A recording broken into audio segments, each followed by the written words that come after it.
Indah tidak ada di tempat, maka istri dan anak-anaknya lah yang mereka bawa.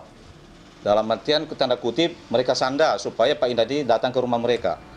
Karena istri dan anak-anak dibawa ke rumahnya di Jalan Pangeran Antasari. Salah uang ini di depan anak. Gak mungkin lah, itu juga gak mungkin lah. Gak mungkin gue gituin, gak mungkin istri gue gituin. Istri gue dan gue juga punya anak, gak mungkin.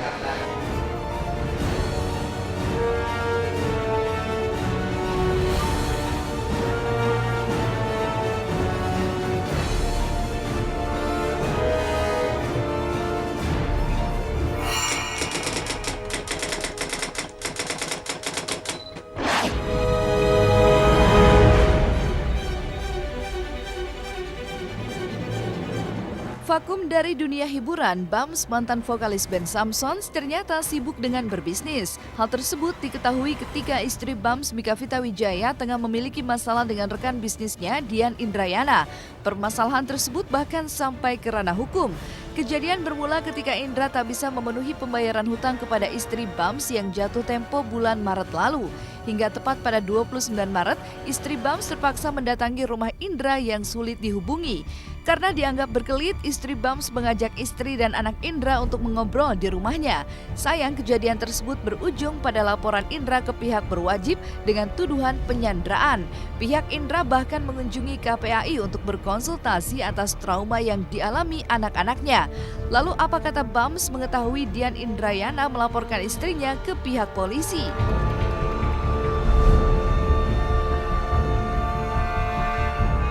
Ya, pada tanggal 29 itu bahwasannya memang ada rencana mereka, ada niat mereka menjemput Pak Indra. Ya, itu satu. Bahwa mereka memang ada rencana menjemput Pak Indra, namun Pak Indra tidak ada di rumah pada saat itu. Namun karena Pak Indra tidak ada di tempat, maka istri dan anak-anaknya lah yang mereka bawa. Dalam artian tanda kutip mereka sanda supaya Pak Indra datang ke rumah mereka. Karena istri dan anak-anak dibawa ke rumahnya di Jalan Pangeran Antasari nomor 79. Nah, kejadian inilah yang berkembang, jadi ini kita melaporkan. Karena pada saat Pak Indra datang ke rumah mereka adalah kata-kata yang kasar dan itu dilakukan di depan anak-anak ini. Untuk ke anak sih tidak ada fisik ya, psikis tadi yang dibilang bahwa tekanan ke ibu, mamanya itu yang membuat mama nangis, jadi dia ikut juga, mereka merasa sedih. Ada ancaman, mau penggeledahan rumah, mau pengancaman tadi untuk hal-hal yang tidak pantas diucapkan seharusnya untuk itu. Enggak lah, kalau kita sih kalau ngomongin mau ngapa-ngapain keluarga nggak mungkin lah, kita bukan tipe orang kayak gitu. Jadi kebetulan waktu itu kita mau jemput Pak Indranya, dan Pak Indranya tiba-tiba hilang, nggak ada. Dia kemana nggak tahu, telepon juga susah karena memang ya namanya juga orang berkelit ya, gimana ya. Jadi abis itu kita ke rumahnya, kita minta izin baik-baik untuk ajak istri sama anaknya, dan memang sama mertua juga dikasih, ya gimana. Bukannya kita paksa, kita culik loh. Salah uang ini di depan anak. Gak mungkin lah, itu juga gak mungkin lah. Ya balik lagi, his words against my word kan. Kalau gue sih cuma bisa bilang, lihat aja terakhirnya kayak gimana. Gak mungkin gue gituin, gak mungkin istri gue gituin. Istri gue dan gue juga punya anak. Gak mungkin kita bentak-bentak atau apapun untuk menyelesaikan ini. Kita ngomong baik-baik. Kita akan dampingi tentu ya. Pasti yang pertama langkah-langkah internal kita akan verifikasi untuk mencari inti permasalahan. Kemudian yang kedua ada pendampingan psikologis. Langkah berikutnya ya tentu yang kita sebut sebagai pendampingan. Kerjasama antara Indra dan pihak istri Bams sebenarnya sudah terjalin sudah hampir 2,5 tahun. Tetapi baru sekarang Bams mengaku menemui beberapa keteledoran Indra yang merugikan perusahaan istrinya. Termasuk beberapa orang yang menghubungi pihak Bams karena kesulitan menemui Indra untuk menagih pembayaran. Lalu seperti apa cerita dan kronologis dari pihak Bams tentang perjalanan bisnis antara istrinya dengan pihak Dian Indrayana? Benarkah Dian Indrayana sulit dihubungi oleh istri Bams? Sudah dimediasi juga dalam tanggal 29 tersebut. Tapi hal tersebut jadi melakukan yang melebar gitu loh. Istilah kasarnya ya tadi saya janji di Jumat, Kamis sudah mengambil tindakan gitu.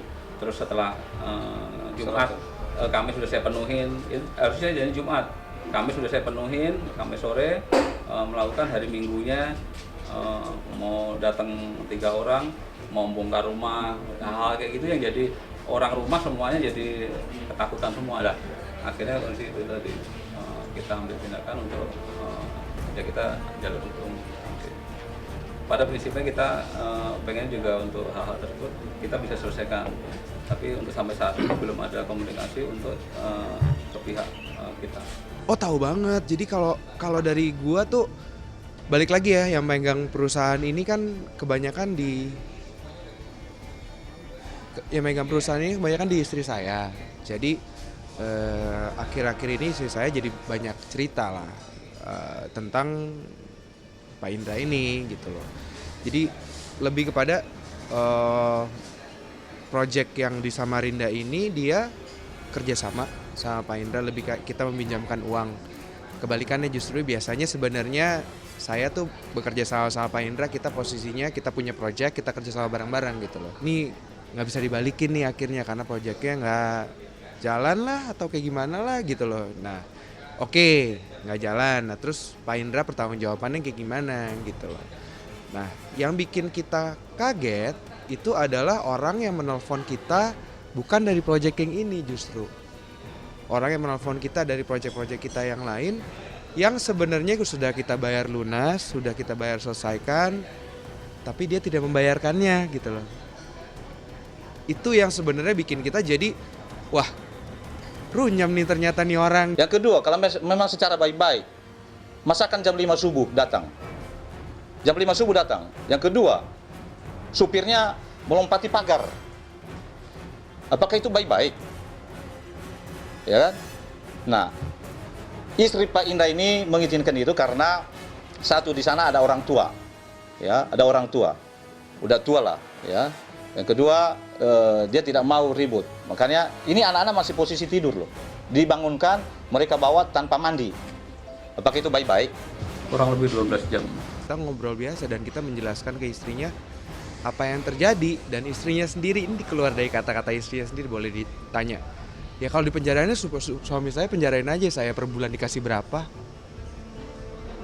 gitu loh. Jadi kayak gue yang waduh istrinya aja buang body nih, kesian banget ya lakinya gitu. Jadi kayak ya begitu sih. Kalau gue sih lebih kepada sedih aja Pak Indra tuh malah ngelaporin kita sih dengan tuduhan yang menurut saya jadinya lucu sih. Permasalahan ini tengah ditangani Kepolisian Polda Metro Jaya. Mereka baru memulai penyelidikan tahap awal atas kasus yang menjerat istri Bams Mika Vita. Pelaporan yang dilakukan pihak Indra tak membuat Bams gentar. Meski sebenarnya ia menginginkan jalan damai dengan berdiskusi untuk menyelesaikan permasalahan hutang piutang di antara mereka. Justru Bams merasa dengan terbukanya masalah ini ke publik semakin memperjelas duduk persoalannya seperti apa. Lalu seperti apa pula kata Kabid Humas Polda Metro Jaya atas laporan Dian Indrayana ke Polda Metro Jaya? Karena hilang. Inian Bu, ya tinggal tunggu aja banyak yang akan ngomong kayak gini selain kita ya. Karena kalau kita sejujurnya this is not the way buat gua. Karena buat gua itu gua orang yang paling gak suka konflik, balik lagi. Gua gak akan menyelesaikan masalah secara keras kalau tidak perlu keras. Keras tuh menurut gua yang keras itu adalah ke media dan ke polisi tuh menurut gua keras. That's already hard. That's already harsh confrontation gitu. Oh iya bagus justru. bagus banget. Jadi biar ketahuan apa yang terjadi sebenarnya gitu. Karena kalau dari gua sih jujur gue bukan tipe orang yang suka berurusan hukum sama orangnya. Gue justru orang yang sangat tidak suka konflik. Justru kalau ada konflik kayak gini tuh udah pasti dari pihak sananya, bisa nanti lihat aja akhirnya kayak gimana gitu loh. Karena kalau dari gue orang yang paling benci konflik, kalau bisa diselesaiin gitu. Khusus untuk kasus BEM Samson ini kan kita belum menemukan ada unsur pidana atau tidak, ya. Bisa saja nanti ditemukan ada bukti-bukti baru, ternyata bukan penculikan dan lain-lain. Tetapi baru kemarin menerima laporan, saat ini penyidik baru klarifikasi, memeriksa saksi-saksi dulu, ya.